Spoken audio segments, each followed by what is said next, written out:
Hey everybody, thanks for joining me once again. I am here once again with another amazing artist edition provided by Richard. Hello. He is here and another great, I've never seen this. I'm very unfamiliar with Turtles comic books. I've done one review on one version that I found where they colored it and just butchered it and ruined it, and it just looks absolutely terrible. But he brought with him another one of these artisan editions, and there's a lot of interesting stuff in here that I'd never seen before. I think a great version of an artisan edition is showing all kinds of variations on all the original material, as much as we can find. We want to see all that stuff. And this is the original cover to the first issue, right? Isn't that? Yes. Because it's got the name Eastman in 1984, so to give you a kind of a context of how long ago it was. Even there, it's so cool how they have just outlined so much in this. It looks like they just white, whatever it is, white acrylic paint, and it's not. It's kind of just blobbed on there. Oh yeah, but it works. And it's interesting to take and render these characters basically in just a bunch of like horizontal lines for the most part. It kind of makes them look like they're like in the distance and kind of faded, like obscured just a little bit. They're not super crystal clear. So I have purchased 5 volumes of like the original Turtle stuff, and I've read through all those 5 volumes. There's 2 more of that stuff that I know I can get on like Kindle. I haven't been reading all the stuff in between, because there's like little blurbs between each issue that talks about the art and talks about things. I haven't read it all, but I got the impression as I was just flipping through and catching stuff a little bit here and there that they did attend art school. Oh, okay. I didn't know about that, but yeah, that makes sense. I thought I saw that just last night when I was reading through some things. And the thing about their art is it's like so messy and amateur looking, but it is so like good at the same time. It certainly captured something. Yeah, and it's such a weird mix of just like so messy and good at the same time. It looks very, I hate to say the word amateur. Amateur is the word that you would use. But it's their choices of shots, the storytelling. I like this just silent, empty street with the light coming down with that chemical process. Duotone, I believe, is what they did, where it's like a chemical. One chemical brings out one shade, and then another chemical brings out another shade. So the light go off. Yeah, I think it ran out of power. That's ran out of power. We're living. And then the turtle just kind of escaping down the sewer lid there. Yeah, they had things that just worked really well. And so you're saying that you've been reading all these turtle books, and if I remember you saying correctly, this is your first time reading through all of them. Yes, it is. Well, okay, so I had the first trade paperbacks that they published of them through First Publishing, which they colored those ones. Right. And I had 4 volumes of those. And so I had read that, and that part of the story is kind of the same thing that they covered in the first 2 Turtles movies. Right. But that's all I had read before. And so recently I've read beyond that. So I've read volume 3, 4, and 5 of the black and white versions. I'm just looking at this page which here. Takes it up through like issue 53 or something. Oh, wow. Yeah. Yeah. They covered a lot of ground that I had no idea. Just looking at this scan from the original artwork. We were talking about like in the McFarlane Artist Edition and the Jim Lee, the value of some of these original pages, especially covers. What would this potentially sell for? I mean, this has to, if I assume they still own it, and if they were try to sell it, like, I would imagine it could be 6 figures minimum. The cover to Ninja Turtles #1, if not $1 million sale, maybe. They have made, like, Ninja Turtles has been so wildly popular. Yeah. And to get the cover artwork to the original issue, the actual original boards, I would bet that they could, if they chose to, sell it, if they haven't, for a ton of money. So the interesting thing about this one that I didn't know until we popped it open and you were talking about, it's broken down into 3 sections. We have like the rough layouts of the pages, and then I should have bookmarked them, but let me find it. I don't know if it's every page to every issue, maybe. It's one issue, I think. But so they have the rough pencil like layouts, and then there's the black and white inked artwork, and then we've got the kind of final duotone shaded art, which is what showed up in the original comic. So you can see what they did to it. This is interesting. I want to say this is not the same. You have to look at this with me. Okay. Like, look at this mask. I see it. See all these little cross-hatching little marks in there? Mm-hmm. It is not the same there. See how there's so much shadow across the top? Oh, interesting. Like looking even on Leonardo's nose here, how there's just a little tiny, like a few little lines there. Look at that, it's much heavier. Like on the top of his head. Yeah. So I'm like, does the duo shade cover a bunch of work, or are these different drawings? Because the black line work reproduced there is not that there. See even how off to the side, yeah, see that. It's not solid black like over here it is. That's more questions. Yeah. You know what? I thought this would like give us lots of answers. I've not read the text of this book yet, just looked at the art. Yeah, here there's some cross-hatching lines in Michelangelo's leg, and it is not there. I think I prefer the duo shade version just because of the tones that it adds to it. That's what gives it a really interesting it's vibe. Like the atmospheres and what they've built with it. Yeah, is so cool. This the black and white stuff is perfectly fine, but that's really interesting. So now I'm really wondering.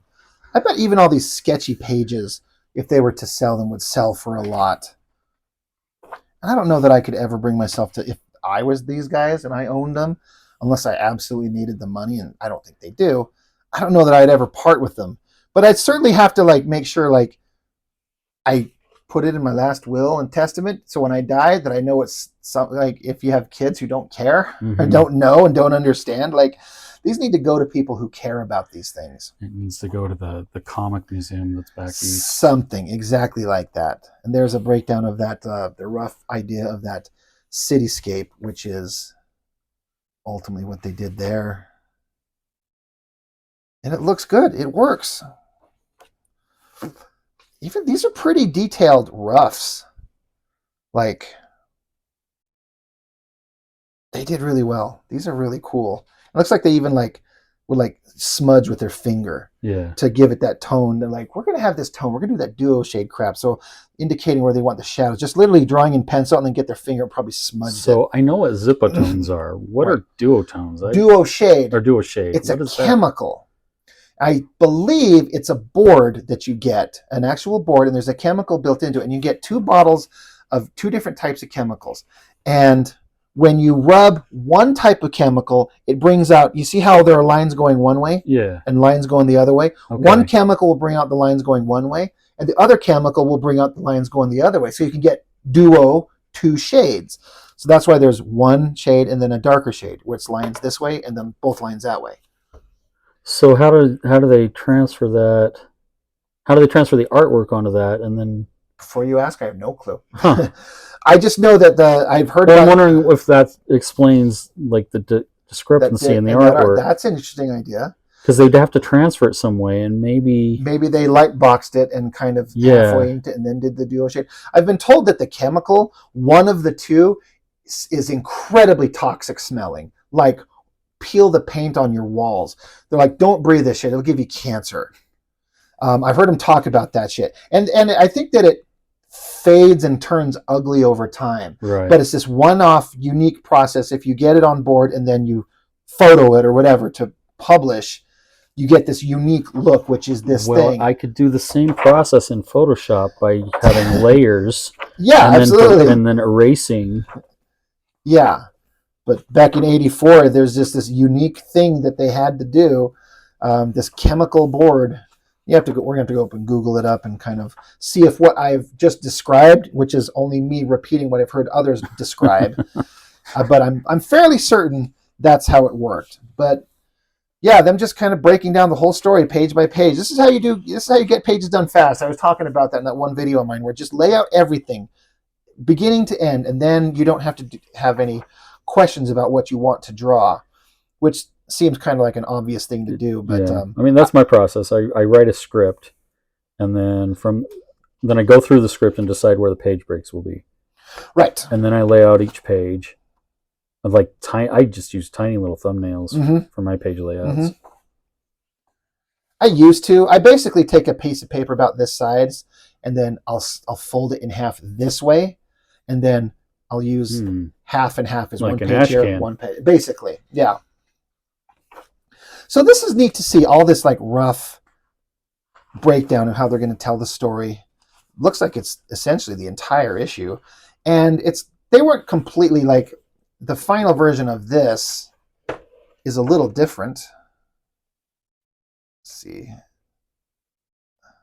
And that's fine. Of course, you choose, there's the black and white artwork of the final drawing.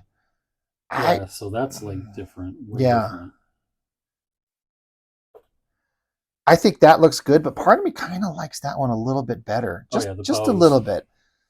And then this boring, like the way he's standing there, that version's better. He's a little bit more at an angle. Yeah, more dynamic. Yeah. So it's interesting to see the choices you make. You know what you want to do, but they did that, and obviously they're like, the flow is not working. We want to do something different. So that's interesting. And then figuring out the composition on a big double page spread. I got a big giant figure here and turtles and going into the distance. It's tricky. Think about 2-page spread. Okay, yeah. I wonder if this is done on one sheet of paper and they're like, make this a 2-page spread. Well, you also, when you're doing 2-page spread, you have to think about the gutter. Yeah. And how much gets lost in there. Yeah, where it's joined together. You used to have to do the math and figure out exactly where in the book it was and how deep it would go. And yeah. Compositionally, these all are really solid. Like looking at even at these roughs, the way that the figures are kind of positioned in each panel, for I guess their first time comic works. I don't know if it is their very, very first, but these guys knew what they were doing. It feels like these guys are like they're not amateurs. No. Even though this is we talk about looking very like rough and amateurish as compared to like a Frank Miller Daredevil. Yeah. These guys definitely had good choice. Right? Good choice. Oh, I intentionally chose that. We know the connection between the Turtles and Daredevil. Let's see. We are trained in the ways of ninjutsu. They almost look like little kids there, like kid versions of them. So that's the roughs, and then it gets into the black ink work. Photocopy scanned from Kevin Eastman's personal archives. Issue 1 inks. I think that what you were suggesting might be they drew these and then they'd have to like transfer them onto maybe like a light box, and maybe those boards are really thick, and so doing a light box, it's hard to catch it all. So that's why it might look so different. That's a good way of breaking that down. But just the black and white, it works just fine. But it's not the same as that shaded one. Yeah, it's not nearly as dynamic.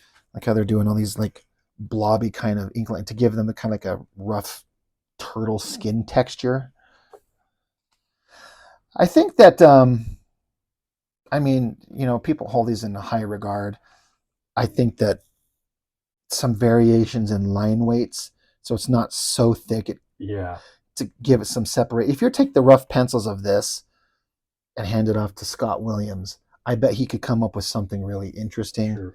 And like in later issues, it gets more fine like that. I could see them. Obviously, the more you draw, the more you're going to learn. And then you see what you draw in print, and you're like, oh, I didn't think it would reproduce that way. So you start doing things differently.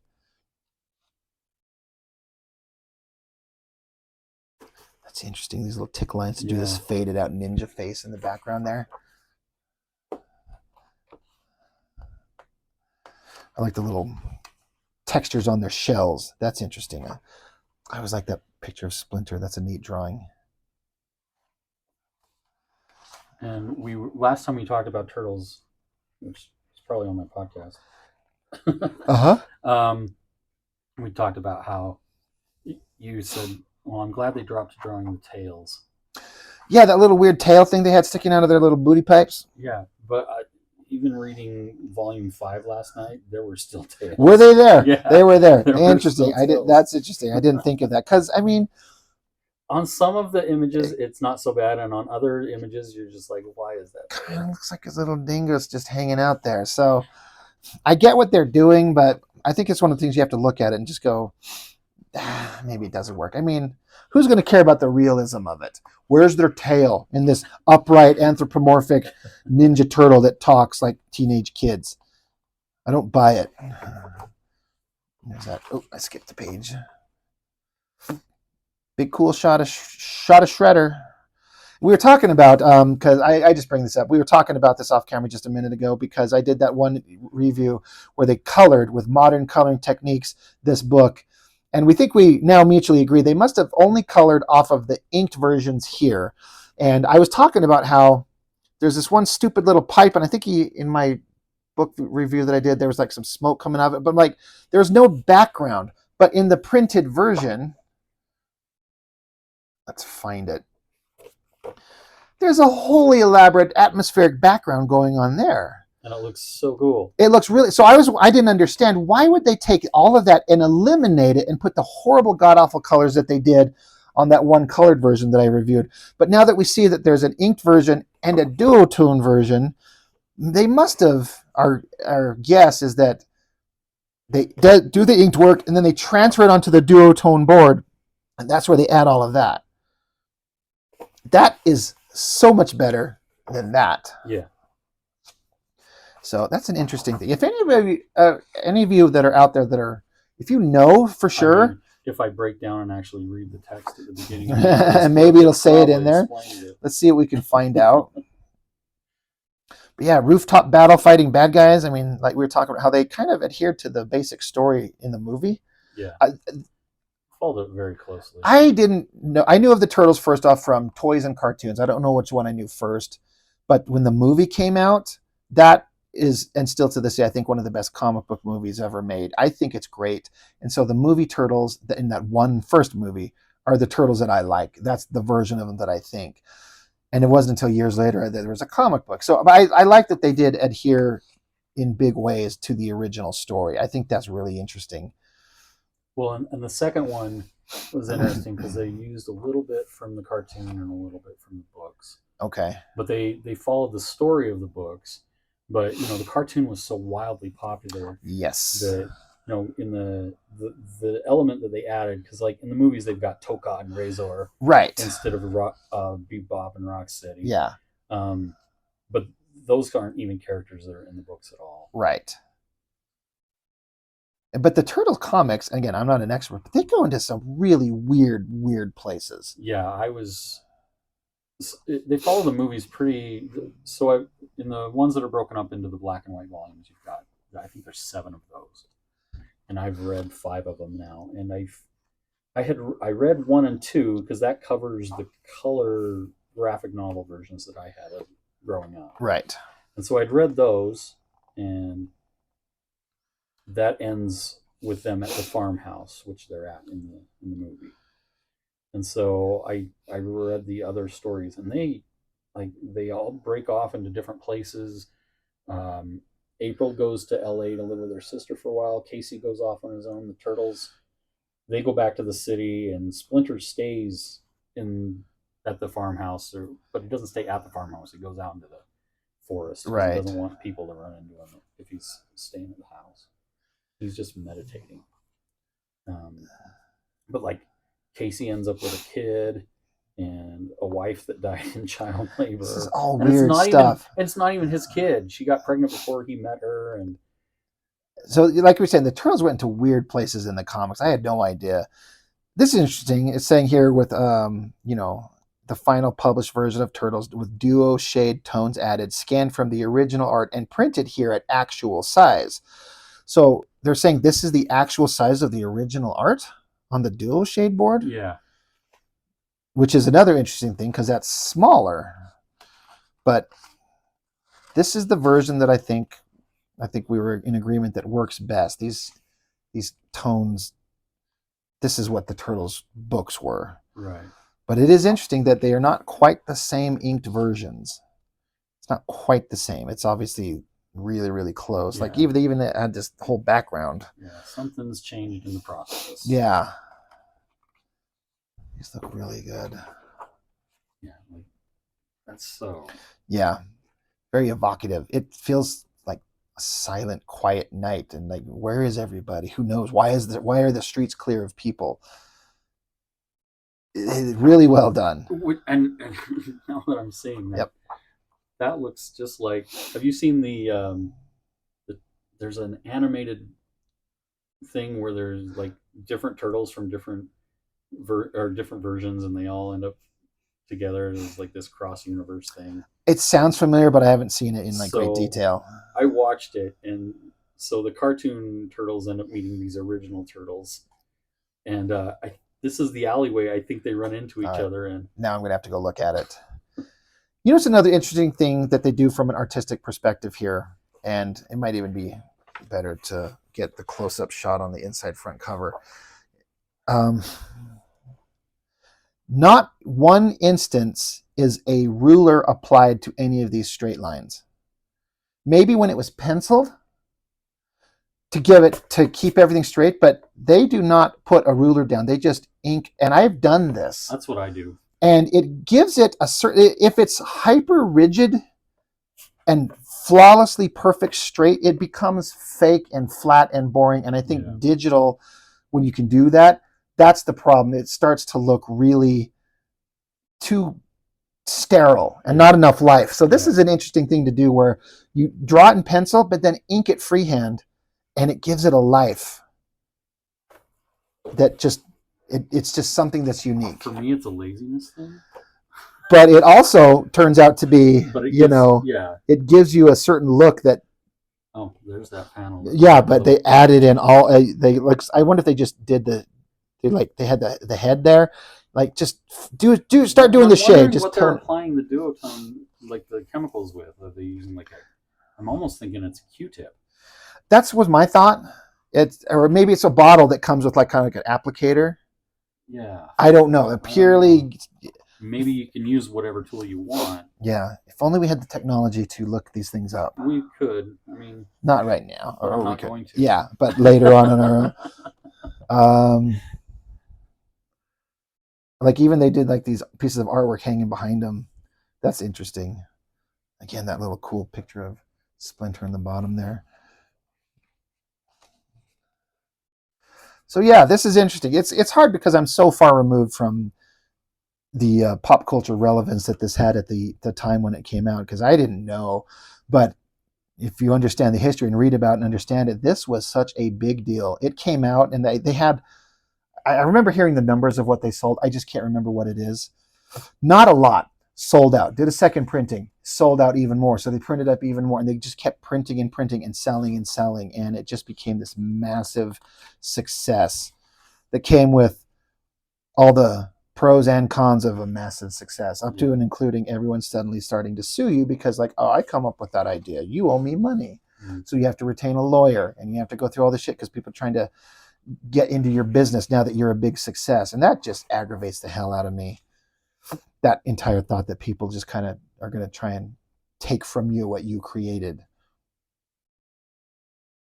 I like how there's no like text boxes trying to explain everything. If this was a Chris Claremont comic, it would be like pages upon pages of verbose text telling you about the city and the atmosphere and the time and the place. That's why I didn't get into Marvel comics. Yes, because there was so much text in them. We don't need to see all this. The writer of a comic, you can be a writer and not put a bunch of words on page. You're writing when you say giant double page splash, and that's just the plot that you hand to the artist. But you don't have to actually physically put words on the page to still be the writer. Sure. You've created the story. You've plotted it out. You've told them what to draw. You're still the writer. So this is just all really cool stuff. Pretty brutal fight. And they end up. I mean, Well, and it's funny because we're talking about all the interpersonal stuff in the later issues with April and Casey and all this stuff, but that's all interspersed with like pages and pages and pages of ninja fighting. That's you got to have it. Like if we're getting a Ninja Turtle comic, there better be some ninja fighting. It's not that they went into that stuff and they avoided the fighting. Right. There was still like the fight scenes were pages and pages and pages of really violent stuff. That's great. I was like the shot of him throwing a stick, smacks him in the face, sends him over, and this explosion. Yeah. And if you go back and look at that one on the roughs, it says boom. Oh, does it? Let's see. Oh yeah, blammo. Different angle, like the same basic concept, but they see that and they're like, let's put them way up higher and put it at an angle. They started getting really like creative with the tones, doing some like wavy lines and kind of cloudy stuff. They started getting like, I feel like maybe they got a handle on it. Yeah. And so they started getting more creative as the book goes on. And then the end of issue 1. Yeah, this was such a major culturally relevant thing on such a big scale that, so what is it, 84 when this come out? So, I was born in 77, right? So we were too young to, you're kind of lucky at that young to catch these guys at that time, but these are funny. Like they're almost like cutesy and kind of like nothing to take serious, like like a parody thing in a way, these kind of cutesy things, but they're still really, really awesome. Splinter looks great there. Dedicated to Jack Kirby and Frank Miller. Oh, there's the very first turtle sketch. That's awesome. From 83. First sketch of page 1 from issue 1. This kind of pattern, almost like a turtle shell. Yeah, that's really cool. Interesting. And there's like a mirror flip of the front page. That's interesting. So, really cool. Again, Turtles is not something that in the comics that I was really latched onto, but it's an artifact of profound interest in the pop culture world. Well, and like I've talked to so many people, and everybody ends up bringing up the Turtles at some point. Right. Yeah. That's a good point. Even if you weren't like into it and collecting the issues, they were such an influence on the culture. Yes. True. In a big, big way. And they still are. They're still making... There's a movie coming out real soon. I'm not completely sold on it. It looked interesting enough, but I'm like, I don't know. I don't sold on it because they did something so radically different with the art style. That is a good big selling point. It looks kind of like it looks painted. Yes, it does, like a moving painting. So it is interesting to see them finally pushing that. Which they did in Puss in Boots. I finally saw the new. I haven't seen it. I've heard it's amazing. It is. A Puss in Boots movie has no right to be that good. You're right, and that's what I've heard. So, my young boys, they've watched it on their own. And my 10-year-old, he comes to me, he's like, "It's the best movie I've ever seen, Dad. The newest one, whatever it's called, The Last Wish." Yeah, whatever. He's like, "Daddy, it's the best movie I've ever seen." I'm like, "Really? Huh?" Well, I'm gonna have to, and I wanted to check it out anyway. But anyway, Turtles. I guess that's enough for now. We're good. We're good. All right. As always, I wanted to quote Vanilla Ice, but. Now that you say that, we totally should have. Anyway, that's all we've got for now. Thanks, and see you next time. Bye.